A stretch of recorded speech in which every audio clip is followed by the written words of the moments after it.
Good morning, Melanin Project. This is your melanated queen.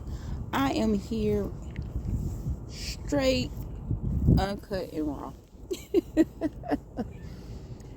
I told y'all I will not always come on looking all fly and everything.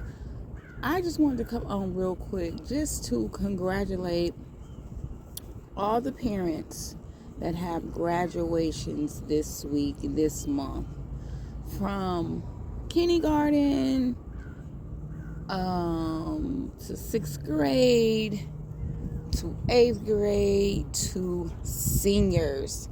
I want to give the opportunity for you guys to clap for yourselves. Clap for yourselves. Pat yourselves on the back, because if it was not for us pushing them and keeping them on the right track, this would not be possible. So I want to salute the parents, because we always lack the taking credit for what is happening in our children's lives. We are the cause of what our children do most of the time.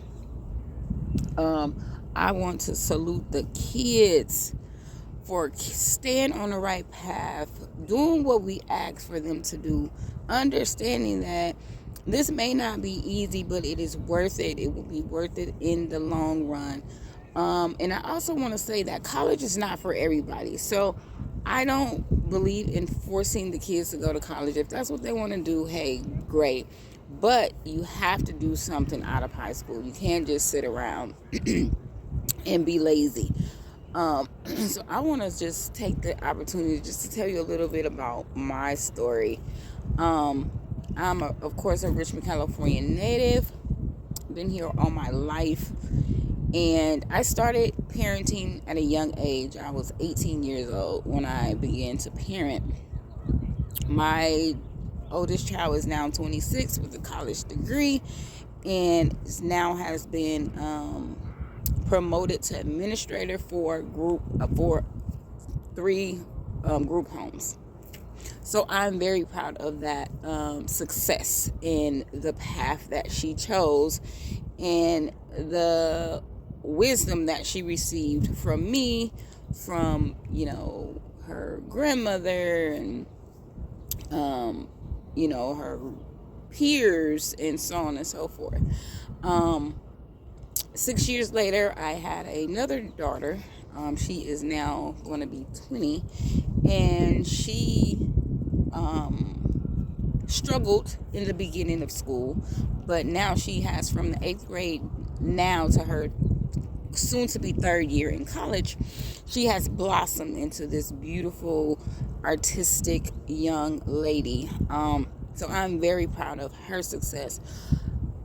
3 years later, I had a son, and I just thank God that the streets did not get him. Now, I'm not judging anybody when I say that, because I know a lot of our young men get caught up in the wrong situation. Even our young ladies get caught up in the wrong situation, and it's sometimes out of our hands, and it just ends up that way. But I want to thank God, and I want to thank him for listening and going into the right path. He is going to be graduating high school in a couple of weeks, and I'm just so proud of that. 2 years after that, I had another daughter. She is very timid, low-key, is standoffish to herself, but she will be graduating the 8th grade and going into high school. So now this is my dilemma. I have catered to all of my children. Yes, I have. But this last one, I think I have catered to way too much. And now I have to get into this thing of letting the rope go. Like letting the rope go. And it's been very difficult. It's been a very difficult challenge for me.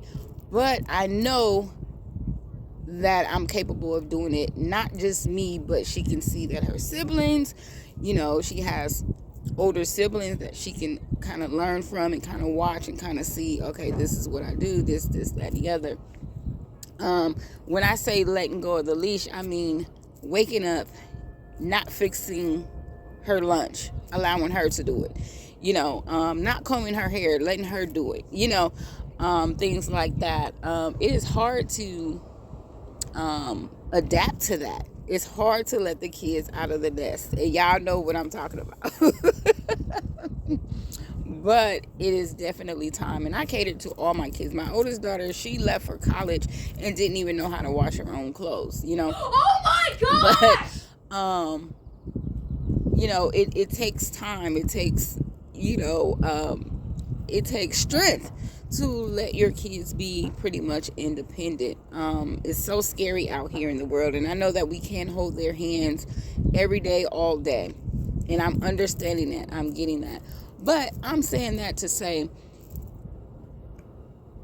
living in Richmond, California, we always hear all the bad stuff, all the bad things, all the negative stuff.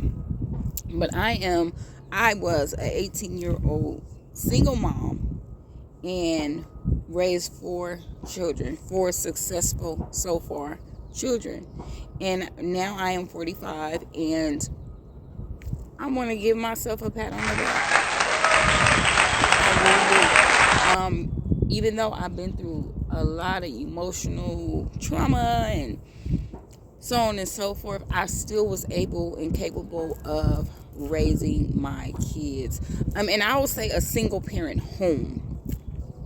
Because the father is present in the lives of the children. So single parent home, I was able to get the job done. Of course, with support from my mom, because that's what grandparents are here for. That's what they do. They support their child with their grandchildren. I was always a hands-on mom. My kids has never lived with my mom. She never had to take care of them full time. It was me.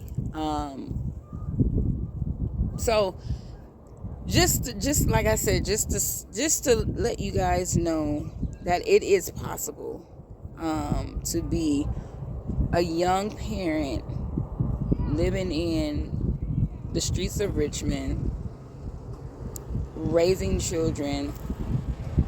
It is successful children, well-behaved, well-mannered children. It's possible, no matter where you're living. And I say Richmond because that's where I'm from, but Oakland, all these bad neighborhoods, as everybody proclaim. They hear the name and they're like, oh, I'm not going there. There's a lot of success coming from there. I also, growing up, wanting to go into the Air Force, but end up pregnant. And so all that changed. So my goals changed. So at that point, I had no more goals. I was like, okay, now my goal is just to be a mom. And luckily, thank God, that everything worked out. I've always had a really good job. I've always was able to provide for my family. And yeah, so everybody wants a goal in life, and I had one, but things changed. And so I end up going with the flow of things, and I don't recommend that, but it worked out for me. I push the kids to have a goal, 6-month goal, year goal, year and a half goal, because I was forced to kind of go with the flow.